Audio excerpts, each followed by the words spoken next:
Now that it's autumn, I'm checking out my flower beds to see which plants I need to prep for the winter, and one of them is the salvia. Down here is a plant covered in these leaves.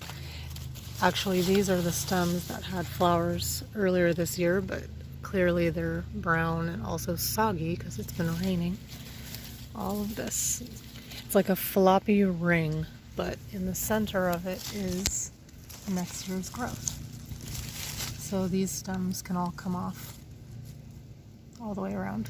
You can just cut like this if you have other things to do. If you see buds or leaves coming out of nodes like this, you can cut above that. Or you can be very precise and cut all the way down. Try to avoid leaves. You want them for next year, of course.